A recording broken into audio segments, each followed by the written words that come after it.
Assalamualaikum semua, semoga kesehatan dan rahmat Allah senantiasa menyertai kita. Pada kesempatan kali ini, saya akan mempersembahkan sebuah cerita yang ditulis oleh Henry Setiawan, berjudul, Bulan Hujan dan Perempuan di Sudut Taman, Part 1. Sebelum kita memulai cerita tersebut, alangkah baiknya jika kalian memberikan dukungan dengan cara like, komen, dan subscribe. Dukungan dari kalian sangat berarti bagi saya dan akan menjadi motivasi untuk terus membawakan cerita-cerita menarik lainnya. Jangan lupa juga mampir ke Twitter Lobdramer untuk menikmati cerita-cerita horor yang lebih seru lainnya. Cerita kali ini menceritakan kisah masa lalu dan masa depan. Cerita sering berpindah-pindah dari masa lalu dan masa depan. Harap jangan di-skip videonya, supaya dapat jelas memahami alur ceritanya. Oke, tanpa berlama-lama lagi, mari kita mulai ceritanya. Di sebuah desa di pinggir alas kidul, zaman kerajaan Hindu. "Kamu mau ke sungai sekarang, Enduk?" ucap perempuan paruh-baya kepada gadis muda cantik yang merupakan anaknya. "Gih ibu. Biar tidak kesiangan nanti," jawab gadis muda itu. "Ya sudah, hati-hati. Segera pulang kalau sudah selesai nyuci," ucap ibunya. "Gih ibu," jawab gadis cantik itu. Gadis cantik itu pun berjalan menyusuri jalan desanya menuju ke sebuah sungai besar di pinggiran desa. Sudah menjadi kebiasaan setiap pagi warga desa ini, terutama perempuan mencuci baju di sungai. "Selamat pagi Embok," sapa gadis itu pada seorang perempuan tua yang sedang sibuk merawat tanaman sayur di ladang yang dilewatinya. "Ealah Endari toh jebule, tak kira sopo," sahut perempuan tua itu. "Ealah Endari, ternyata, kukira siapa. Ameh ning lepen Enduk?" sambungnya. "Mau ke sungai Enduk?" "Nggih Embok Narti," jawab Sundari atau biasa dipanggil Endari oleh penduduk desa ini. "Yo wis kono, sing ngati-ati," ucap Embok Narti. "Ya sudah sana, hati-hati." Sundari pun tersenyum lalu kembali melanjutkan perjalanannya yang masih cukup jauh untuk menuju ke sungai. Sundari memang dikenal sebagai seorang gadis yang sangat ramah. Selain itu juga dia sangat cantik. Penduduk desa ini begitu menyukainya. Dia tak segan membantu siapa saja yang sedang dalam kesulitan sesuai kemampuannya. Selain dikenal sebagai gadis yang sangat baik, Sundari juga dikenal sebagai seorang penari handal. Dia mengikuti sanggar tari yang ada di desanya. Sejak kecil dia begitu menyukai seni tari tradisional ini. Hampir setiap sore dia selalu berlatih di sanggar dan juga melatih anak-anak kecil yang baru belajar seni tari.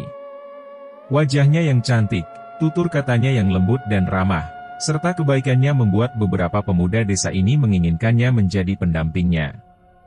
Namun tidak satupun yang mendapatkan respon oleh Sundari. Meski usianya sudah memasuki usia yang pantas untuk mengakhiri masa lajang. Entah apa alasannya, hanya Sundari seorang yang mengetahuinya. Sesampainya di sungai, Sundari langsung melakukan kegiatannya mencuci baju. Nampak di antaranya ada beberapa perempuan lain yang juga warga desanya melakukan kegiatan yang sama. Sambil diwarnai senda gurau, mereka tampak asyik mencuci baju tanpa ada beban sedikit pun.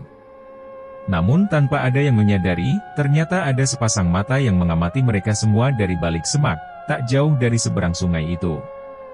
Tatapan mata itu nyalang penuh nafsu menatap tajam serombongan perempuan desa yang sedang mencuci baju dan juga mandi, terutama pada Sundari. Sebelum matahari bersinar terik, nampak beberapa orang telah meninggalkan sungai untuk kembali ke rumah mereka masing-masing. Menyisakan Sundari dan 3 orang perempuan lainnya yang belum menyelesaikan kegiatan mereka. "Aku pulang dulu Endari. Kamu masih lama?" ucap Yati, salah satu perempuan yang ikut mencuci baju yang juga sebaya dengan Sundari. "Sebentar lagi selesai kok Yati." "Ya sudah, kamu duluan saja," jawab Endari. Sepeninggal Yati, 2 orang lainnya juga ikut meninggalkan sungai karena pekerjaan mereka sudah selesai. Tersisa Sundari sendirian yang masih mengucek beberapa baju yang tersisa. Sembari mencuci baju, Endari bersenandung beberapa lagu Jawa dengan suaranya yang merdu. Selain pandai menari, Sundari juga memiliki suara yang merdu. Beberapa saat ketika dia sedang asyik menikmati kegiatannya, tiba-tiba perasaannya berubah menjadi tidak nyaman. Dia merasa diawasi oleh seseorang. Beberapa kali dia memandang ke sana kemari, namun tidak menemukan seorang pun. Sundari pun bergegas menyelesaikan cuciannya dan segera beranjak dari sungai. Ketika dia hendak melangkah, sudut matanya melihat sekelebat bayangan melintas menjauh dari seberang sungai. Seketika tubuh Sundari merinding. Tak mau menduga lebih jauh, Sundari memilih untuk segera meninggalkan tempat itu. Dia teringat cerita yang selama ini berhembus bahwa sekitaran sungai itu merupakan tempat wingit di mana banyak bersemayam bangsa jin. Sundari mengayun langkahnya cepat meninggalkan sungai itu. Perasaannya kian tidak menentu sebab sepanjang perjalanan dia merasa ada yang mengikuti. Beberapa kali dia menoleh untuk memastikannya, namun lagi-lagi dia tidak mendapati siapapun. Jantungnya semakin berdebar karena takut diikuti orang jahat atau rampok yang memang masih banyak berkeliaran dan bersembunyi di hutan dekat sungai tadi. Atau bisa juga diikuti bangsa jin penghuni sungai besar yang mengalir di pinggiran desanya itu. Sesampainya di pemukiman, Sundari sedikit bisa bernafas lega. Sebab dia mulai menemui penduduk lain yang beraktivitas di sekitar rumah mereka masing-masing. Setidaknya jika memang ada orang yang berniat jahat, akan ada orang yang bisa dimintai tolong. Sekongendi Endari? Kok ketok pucat ngono, dari mana, Endari? Kok terlihat pucat seperti itu? Sapa seorang pria paruh baya yang melihat Sundari sedikit tergesa-gesa ketika memasuki desa. Saking lepen Pak Deranto, dari sungai, Pak Deranto, jawab Sundari sambil mengatur nafasnya. Loko dewe? Koncone ngendi? Loko sendirian? Temannya mana? Tanya Ranto. Sampun wangsul rien Pak D. Endari keripiambakan, sudah pulang duluan, Pak D. Endari tertinggal sendirian, jawab Sundari. Wahlah kok kuanen awakmu. Wis kene mampir sek ngombe wantasek, wah terlalu berani kamu. Sudah sini mampir dulu minum air putih dulu, ucap Ranto mengajak Sundari mampir ke rumahnya yang terletak paling ujung desa itu. Gih, matur suwun Pak D, jawab Sundari mengiyakan tawaran Ranto. Sundari pun duduk di lincak yang ada di teras rumah Ranto. Tak berapa lama seorang wanita paruh baya yang merupakan istri Ranto keluar dengan membawa sebuah kendi dan gelas dari bambu. Dia menuang isi kendi tersebut dan memberikannya kepada Sundari. Sundari pun menerima dan segera menenggak isinya sampai tandas. Ono opo enduk? Kok ketoke kowe-kowe den ngono, ada apa, enduk? Kok sepertinya kamu ketakutan begitu, ucap Embok Sri, istri Ranto. Sundari pun menceritakan apa yang dialami dan dirasakannya tadi. Embok Sri dan Pak Deranto mendengarkannya dengan seksama. Sesuk meneh ojo duwean ningkalio enduk. Yen koncone mulih, awakmu ya kudu melu mulih, senajan gaweanmu durung rampung, lain kali jangan sendirian di sungai ya enduk. Kalau temanmu pulang, kamu juga harus ikut pulang, meskipun pekerjaanmu belum selesai, ucap Pak Deranto menasehati. Nggih Pak D. Endari nggih mboten ngiro, soale tasih siang, iya Pak D. Endari juga tidak mengira, karena masih siang, ucap Sundari. Demit kono kui ora mandang awan utawa wengi enduk. Yen ngerti ono menungso duwean ning panggone, yo bakal tetep diganggu. Durung meneh yen sing moro rampok. Iya so tambah ciloko awakmu, demit situ tidak peduli siang atau malam, enduk. Kalau tahu ada manusia sendirian di wilayahnya, ia bakal tetap diganggu. Belum lagi kalau yang datang rampok. Bisa semakin celaka kamu. Ucap Pak Deranto lagi. Gih Pak D, jawab Sundari. Wes, sing penting awakmu selamat, saiki muliho, sudah, yang penting kamu selamat, sekarang pulanglah, ucap Pak Deranto. Gih Pak D, matur suwun, iya Pak D, terima kasih, ucap Sundari. Sundari pun segera meninggalkan rumah Pak Deranto untuk pulang. Meski sudah merasa lega, namun perasaannya masih tetap mengganjal. Dia masih merasa ada yang mengawasinya dari kejauhan. Sundari pun berusaha menenangkan dirinya dengan berpikir positif dan membuang perasaan ragu serta takutnya. Hingga sesampainya di rumah dia sudah merasa jauh lebih tenang. Dia tidak menceritakan apa yang dialaminya kepada ibunya karena tidak mau membuat ibunya khawatir. Sore harinya, Sundari kembali berlatih menari seperti biasa di sanggar seni yang dipimpin seorang dalang di desanya. Sanggar seni ini tidak hanya menampilkan kesenian wayang kulit saja, tetapi berbagai kesenian lainnya, seperti wayang orang, ketoprak, karawitan, dan seni tari. Sanggar seni ini cukup terkenal di wilayah ini. Mereka sering disewa oleh istana kerajaan dan beberapa pejabat penting lainnya untuk tampil dalam perayaan tertentu. Dan Sundari tentu saja termasuk salah satu personil yang kerap ikut tampil jika mereka meminta ada pertunjukan tari. Ketika Sundari sedang berlatih, tampak seorang pemuda menunggunya di salah satu sudut pendopo. Pemuda itu memang sangat sering melihat Sundari berlatih. Tampak jelas di raut wajahnya bahwa pemuda itu sangat mengagumi Sundari. Sundari bukannya tidak mengetahui kehadiran pemuda itu. Dia tahu jika sedang ditonton oleh seseorang dengan rasa kagum. Namun hal itu tidak membuat Sundari risih, sebab mereka memang sudah saling mengenal. Pemuda itu merupakan anak dari Ki Wongso, pemimpin sanggar seni ini. Sesekali Sundari melemparkan senyum manisnya ketika tanpa sengaja tatapan mata mereka beradu. Begitu pula dengan pemuda itu. Setelah menyelesaikan satu tarian, Sundari segera menghampiri tempat pemuda itu duduk. "Ngapain lihat aku sampai begitunya Mas Damar? Nanti terpesona lo." Ucap Sundari sedikit menggoda pemuda bernama Damar itu. "Aku memang sudah terpesona kok Endari." "Kamunya saja yang tidak mau menanggapi," jawab Damar sembari sedikit memonyongkan bibirnya. "Bukannya begitu Mas Damar. Kamu pasti sudah paham alasanku kan?" Ucap Sundari sambil sedikit tertunduk. "Aku paham kok.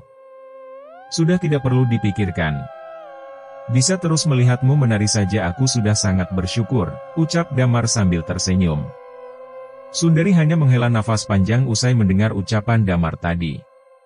Hatinya bergemuruh dengan perasaan yang bercampur aduk. Jika boleh mengakui, sesungguhnya Sundari memiliki perasaan yang sama dengan perasaan Damar kepadanya. Namun ada satu hal yang menjadi penghalangnya untuk mengakui bahkan menerima perasaan Damar. Satu hal yang tidak mungkin diungkapkannya kepada orang lain. Satu hal yang akan membawa bencana bagi siapapun yang nantinya menjadi pasangannya. "Kamu mau lanjut latihan atau mau pulang Endari?" Ucap Damar lagi memecah lamunan Sundari. Aku mau ngelatih anak-anak dulu Mas Damar," jawab Sundari. "Baiklah. Aku tinggal dulu ya," ucap Damar lalu beranjak memasuki ruangan khusus untuk berlatih mendalang. Cerita berpindah jauh bertepat di tahun 2004. Di sudut sebuah taman kota, di penghujung tahun 2004. Terik matahari ini semakin lama semakin menyengat di kepala. Aku yang sejak pagi duduk di pinggir taman ini masih malas untuk beranjak. Menyendiri di taman setiap pagi memang sudah menjadi kebiasaanku sejak lama. Tepatnya kapan aku sendiri sudah lupa dan enggan untuk mengingatnya.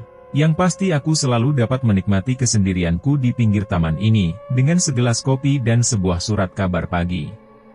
Tapi pagi ini aku benar-benar enggan untuk beranjak. Padahal hari benar-benar sudah terik dan aku harus segera berangkat ke kantor. Tapi aku tak peduli, anganku sudah terlanjur berlari, entah kemana, aku sendiri tak mengerti. Aku bertemu dengan seorang perempuan, aku seperti mengenalnya, tapi aku benar-benar tak bisa mengingatnya. Tapi entah bagaimana aku bisa begitu akrab dengannya, bercanda, tertawa, bersajak bersama. Aku dan dia, benar-benar seperti sepasang kekasih, tapi aku tak tahu siapa perempuan itu. Dia memanggilku dengan sebutan yang aneh. Damar, dia memanggilku Damar.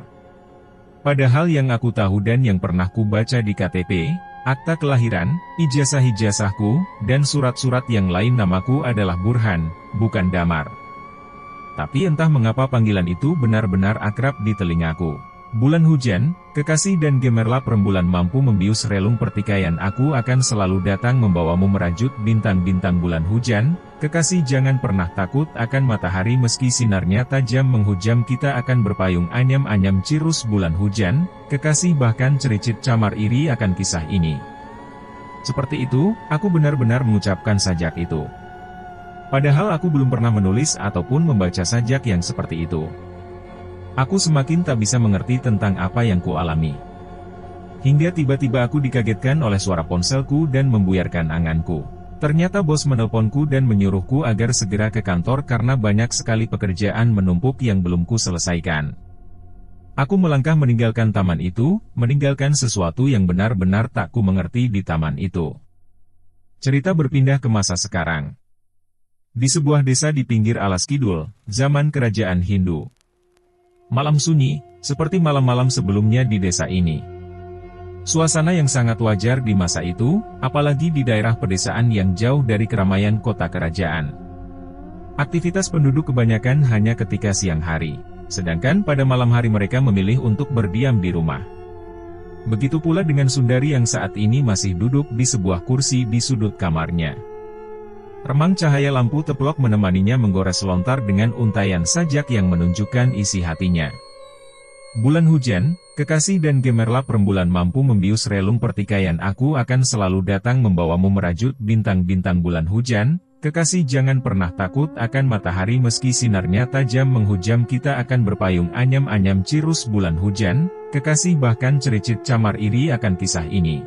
Usai menulis sebait sajak untuk menggambarkan kegelisahannya sekaligus sebagai penyemangat diri untuk menerima apapun nasib dan takdir yang diberikan Tuhan kepadanya, Sundari mulai merebahkan tubuhnya di sebuah ranjang kecil dengan beralaskan tikar pandan. Matanya menerawang menatap langit-langit kamarnya dan angannya menembus batas dimensi melukiskan kebahagiaan ciptaan angannya untuk menenangkan sukmanya sebelum memasuki alam mimpi yang tidak selalu indah menghiasi tidurnya setiap malam. Sundari sudah sangat terbiasa akan hal itu. Hampir setiap malam dia mengalami mimpi yang buruk dan selalu terbangun dengan deru nafas memburu dan keringat bercucuran sebelum pagi menjelang. Getih anget katresnan lelembut. Sukmo wangi penganten Gusti Baginda Prabu Rogo elok kunjoroning jiwo. Ora ono menungso kang bisa nyanding. Kejobo iro kang gadah manunggaling pusaka kembang maya. Kalimat itu selalu terngiang dalam mimpi Sundari. Terkadang terlihat sosok makhluk menyeramkan berwujud buto dengan ukuran sangat besar yang mengucapkannya, terkadang tanpa terlihat wujud sama sekali. Namun untaian kalimat itu selalu didengarnya berulang-ulang bersamaan dengan penglihatan sebuah bencana mengerikan berupa kematian mengenaskan orang-orang yang dikenalnya dengan cara yang aneh dan misterius. Dan semua itu terjadi setelah Sundari menjalani sebuah pernikahan. Seperti juga malam ini, Sundari mengalami sebuah mimpi sedang duduk di kursi pelaminan bersanding dengan Damar. Raut kebahagiaan terlihat dari wajah kedua pasangan itu. Pun dari sanak saudara serta semua tamu undangan yang menghadiri acara itu. Namun rasa bahagia itu tidak berlangsung lama, tanpa terlihat sosok yang mengucapkannya, terdengar kalimat yang sama diucapkan berulang-ulang yang hanya didengar oleh Sundari. Seketika Sundari panik menyadari akan datangnya bencana seperti pada mimpi-mimpi sebelumnya. Tepat seperti yang diperkirakannya, Damar yang sebelumnya duduk tenang dan tersenyum ramah kepada semua tamu undangannya tiba-tiba jatuh menggelepar di hadapan Sundari. Matanya melotot dan kedua tangannya menekan bagian dada menandakan merasakan sakit yang tak terkira. Tidak ada suara yang keluar dari mulutnya, hanya erangan kesakitan yang mengiringi muntahan darah kental dari mulutnya. Tak berapa lama semua orang yang berada di tempat itu pun mengalami hal yang sama. Satu persatu mereka jatuh menggelepar, bahkan sebagian telah meregang nyawa dengan sangat mengenaskan. Tak ada yang bisa Sundari lakukan. Dalam mimpinya dia sepenuhnya sadar jika sedang berada di alam mimpi, namun dia tidak memiliki kuasa untuk mengendalikannya. Sundari hanya bisa memandang Damar. Sudah tidak terhitung berapa kali dia mengalami mimpi serupa seperti ini. Adegan itu terus berlangsung hingga terlihat sesosok pria di kejauhan berdiri memandang ke arah Sundari. Jarak yang cukup jauh membuat Sundari tidak bisa melihat dengan jelas wajah dari sosok tersebut. Sundari mengabaikannya lalu kembali memandang orang-orang yang sedang menggelepar menunggu ajal mendatangi mereka. Hingga tiba-tiba Sundari merasakan ada seseorang yang berdiri di belakangnya. Kepala seseorang itu mendekat ke arah telinga Sundari lalu membisikkan sesuatu. Tidak akan ada satupun manusia yang bisa memilikimu, kau hanya milikku. Aku akan menunggu kedatanganmu di alas kidul saat tanda di punggungmu berubah memerah. Jika kau tidak datang, maka aku yang akan menjemputmu sekaligus meminta tumbal dari orang-orang yang kau sayangi. Seketika Sundari langsung terbangun dari mimpinya dengan tubuh basah kuyup oleh keringat dan nafas yang memburu. Masih dalam perasaan kalut dan panik, hawa dingin dan lembab tiba-tiba datang menyelimuti dirinya. Sundari masih berusaha menahan suaranya supaya tidak berteriak dan membangunkan ibunya. Sebab terakhir kali hal itu terjadi, keesokan harinya ibunya jatuh sakit hingga beberapa hari. Sundari tidak mau membuat ibunya takut dan khawatir hingga mempengaruhi kesehatannya. Sundari menahan perasaan mencekam ini seorang diri, perlahan air matanya meleleh membasahi pipinya. Rasa takut kali ini melebihi malam-malam sebelumnya. Dia merasa ada makhluk yang mendatanginya dan menunggu di luar rumahnya.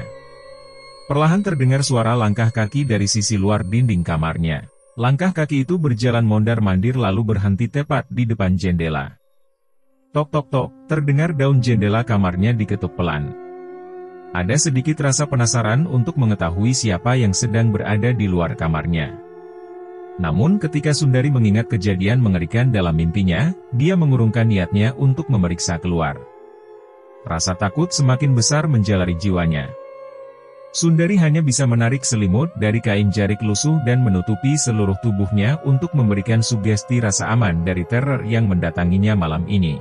Meski hal itu sia-sia belaka, sebab sosok di luar sana masih terus berjalan mondar-mandir dan sesekali mengetuk daun jendela kamar Sundari. Hingga di penghujung malam menjelang fajar, sosok itu tiba-tiba mengucapkan kalimat yang selama ini hanya didengar Sundari di dalam mimpinya. Getih anget katresnan lelembut. Sukmo wangi penganten Gusti Baginda Prabu Rogo elok kunjoroning jiwo. Ora ono menungso kang bisa nyanding. Kejobo iro kang gadah manunggaling pusoko kembang maya.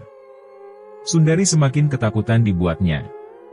Selama ini terkadang dia masih menganggap mimpinya hanyalah bunga tidur semata. Namun ternyata dia malam ini mendengar secara langsung kalimat itu di alam nyata yang entah diucapkan oleh siapa di luar sana. Tepat ketika sosok di luar usai mengucapkan kalimat itu, suasana berubah menjadi sunyi. Tidak lagi terdengar suara langkah kaki, pun ketukan di daun jendela. Namun Sundari masih tak bergeming dan tetap berlindung di balik selimut kain jarik lusuh pemberian ibunya itu hingga pagi menjelang dan pintu kamarnya diketuk berbarengan dengan suara ibunya yang membangunkannya. "Kamu mimpi buruk lagi, Enduk?" ucap Suprapti ketika melihat wajah pucat Sundari usai membukakan pintu kamarnya. "Ndak kok ibu. Endari hanya kurang tidur saja semalam karena memikirkan gerakan baru tari yang akan Endari latih nanti," ucap Sundari tidak mau membuat ibunya khawatir. "Ya sudah kamu mandi saja biar segar. Sudah ibu siapkan air hangat," ucap Suprapti lagi masih dengan nada khawatir. "Baik ibu," jawab Sundari lalu segera bergegas menuju bilik kamar mandi di belakang rumahnya. "Enduk, ibu semakin khawatir dengan kondisimu. Ibu tahu kamu masih sering mimpi buruk kan?" ucap Suprapti ketika menemani Sundari sarapan seusai mandi. "Ibu tidak perlu khawatir atau sedih. Endari tidak apa-apa kok ibu," jawab Sundari. "Tanda lahir di punggungmu itu membawa malapetaka Enduk. Sejak kamu lahir, Mbah Sumi dukun bayi yang membantu kelahiranmu sudah memperingatkan ibu. Dan sejak kamu kecil, kamu sering sekali mengalami kejadian aneh dan janggal. Seolah-olah kamu itu sangat disukai bangsa lelembut," ucap Suprapti lagi. "Ibu jangan mudah percaya dengan hal seperti itu.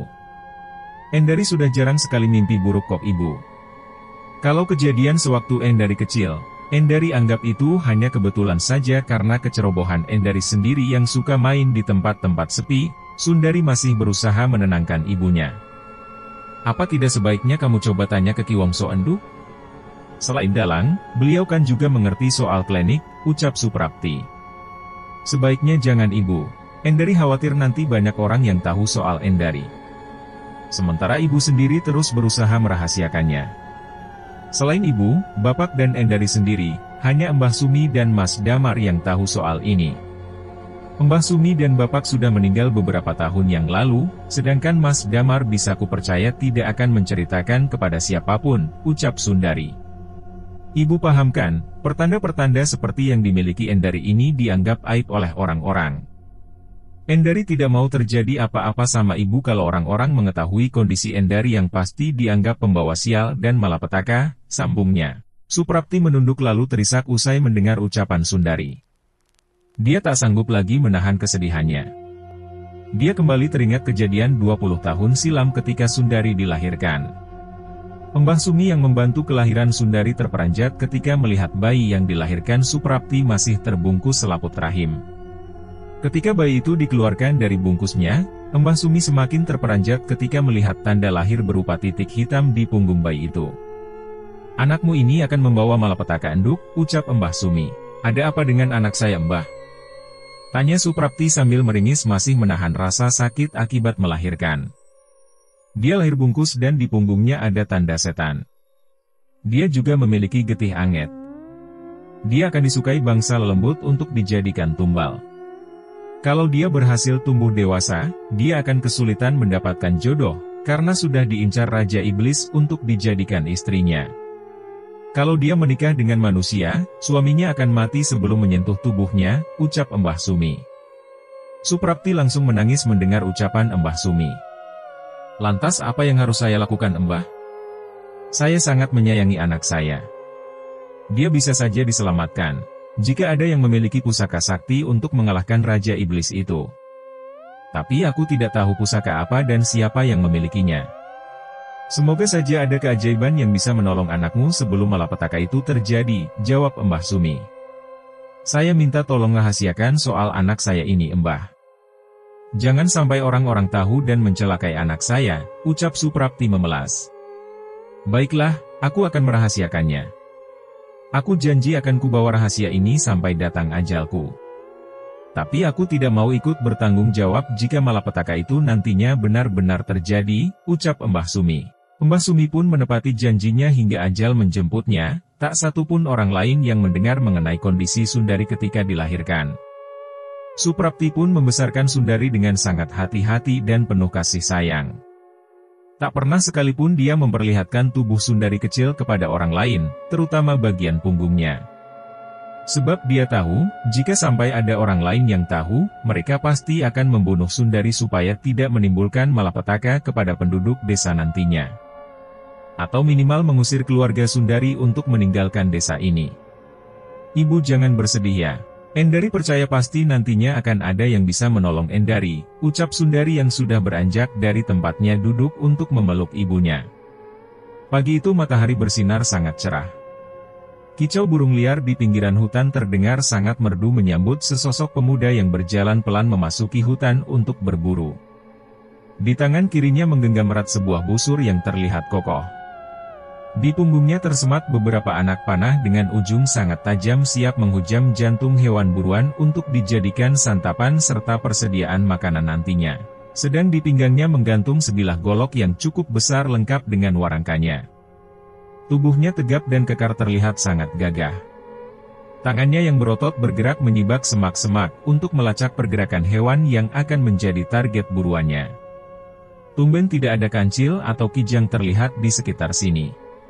Padahal biasanya mereka berkeliaran sampai di kebun penduduk, gumamnya pelan. Mungkin aku harus masuk lebih dalam ke hutan, sambungnya bermonolog. Dia terus berjalan ke dalam hutan. Sama sekali tidak ada rasa takut dalam benaknya, meski hutan ini dipercaya sangat wingit oleh penduduk desa. Hal itu karena dia sudah sangat terbiasa berburu hingga masuk ke dalam hutan bernama Alas Kidul ini. Tentu saja dia tidak sendirian.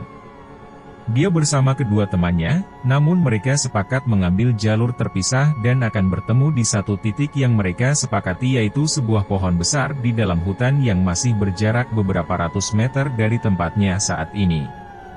Beberapa waktu dia berjalan, akhirnya pohon besar yang akan dijadikan sebagai titik pertemuan sudah terlihat. Nampak kepulan asap tipis menyeruak dari balik batang pohon berdiameter 5 depa orang dewasa. Nampaknya salah satu atau bahkan mungkin kedua temannya telah sampai di titik pertemuan tersebut. Apa yang kalian dapatkan? Ucapnya setelah benar memastikan bahwa kedua temannya telah sampai di titik pertemuan dan sedang membakar ayam hutan hasil tangkapan mereka. Cuma 2 ekor ayam.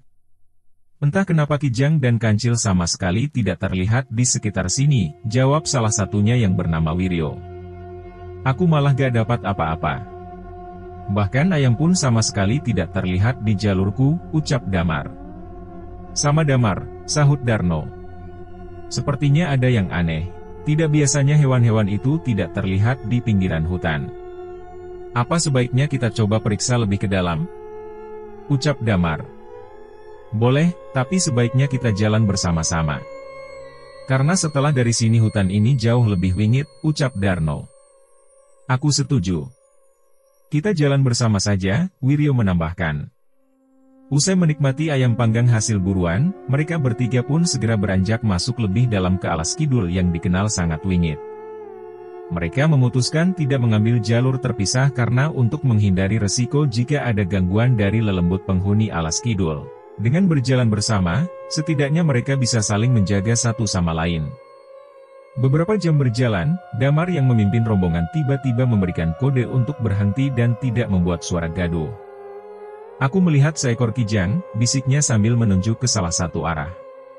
Darno dan Wiryo pun melihat ke arah yang ditunjuk Damar lalu mengangguk menyetujui apa yang dilihatnya. Sesuai arahan dari Damar, mereka mengendap-endap mendekati tempat kijang itu berdiri. Nampaknya hewan itu belum menyadari kehadiran ketiga pemburu itu karena sedang asyik menikmati pucuk dedaunan untuk dijadikan santapan. Ketika jarak mereka semakin dekat, mereka memutuskan berpencar untuk menyergap kijang itu dari tiga arah yang berbeda. Setelah mendapatkan tempat yang cocok, mereka pun membidik kijang itu dengan busur dan panah mereka masing-masing. Namun sesaat sebelum anak panah mereka melesat, tiba-tiba kabut tebal datang menyelimuti tempat ini dan mengganggu pandangan mereka. Merasa kesulitan membidik karena jarak pandang yang terbatas, mereka memutuskan kembali bergerak mendekati kijang itu. Tapi ketika siluet kijang itu mulai samar terlihat, mereka dikejutkan dengan datangnya sosok mirip manusia namun dengan postur lebih besar melesat ke arah kijang itu. Terdengar suara ringikan hewan lalu tercekat dan kembali sunyi diikuti kembali melesatnya sosok itu menjauh. Perlahan kabut yang mengganggu pandangan mereka memudar. Mereka bertiga kembali bergerak mendekati tempat kijang tadi berada. Ketika mereka sampai, mereka sangat terkejut dengan pemandangan yang ada di hadapan mereka. Kijang yang hendak mereka buru tadi kini sudah tergeletak di tanah bersimbah darah dengan kepala telah lenyap dari badannya. "Apa-apaan ini?" ucap Damar masih terperangah. "Ini benar-benar gila Damar. Baru kali ini aku melihat yang seperti ini," ucap Wiryo. Melihat dari bekasnya, kepala hewan ini sepertinya tidak dipotong menggunakan gaman. Tidak ada bekas potongan rapi seperti bekas tebasan golok ataupun parang. Bekas luka di leher hewan ini berantakan lebih mirip dipelintir kepalanya lalu dicabut, ucap Darno sambil memeriksa bangkai kijang itu. "Sebaiknya kita pergi dari sini. Entah ini ulah siapa, yang jelas aku merasakan tempat ini berbahaya. Nampaknya lelembut di sini suka memangsa makhluk hidup. Bisa jadi kita pun akan dijadikan mangsa juga kalau bertemu mereka," ucap Damar. Mereka bertiga pun segera meninggalkan tempat itu. Mereka berjalan bersama menuju arah pohon besar tempat mereka berkumpul tadi. Tapi setelah sekian lama berjalan, mereka tak juga menemukan pohon itu. Padahal mereka yakin mereka sudah mengambil arah yang benar. Rasa bingung dan takut mulai menjalari jiwa mereka. Mereka khawatir keberadaan mereka telah diketahui lelembut yang tinggal di alas kidul ini dan membuat mereka tersesat hingga tidak bisa keluar dari hutan. Ketiga pemuda itu masih terus berjalan berusaha mencari jalan keluar dari hutan ini. Namun semakin jauh mereka berjalan, mereka merasa semakin asing dengan tempat yang mereka datangi. Mereka merasa belum pernah menjejakkan kaki di tempat saat ini mereka berada. Alas kidul ini memang sangat luas. Selama ini mereka menjelajahi tidak lebih dari 1/12-nya saja. "Kita ke arah mana lagi Damar?" ucap Darno yang semakin bingung dan takut. "Aku juga tidak tahu. Tapi kalau kita tidak bergerak, kita juga tidak akan bisa keluar dari sini," jawab Damar. "Sebentar lagi malam, aku belum pernah masuk ke hutan ini sampai malam hari. Aku tidak bisa membayangkan bagaimana menakutkannya hutan ini ketika malam hari," ucap Wiryo. "Sama, aku pun juga belum pernah. Jadi sebaiknya kita terus bergerak mencari jalan keluar. Kalian tetap perhatikan sekitar, pasti akan ada petunjuk, terutama dari bekas jejak yang kita tinggalkan tadi," ucap Damar mengajak kedua temannya kembali berjalan. Mereka bertiga kembali berjalan menyusuri hutan ini untuk mencari jalan keluar.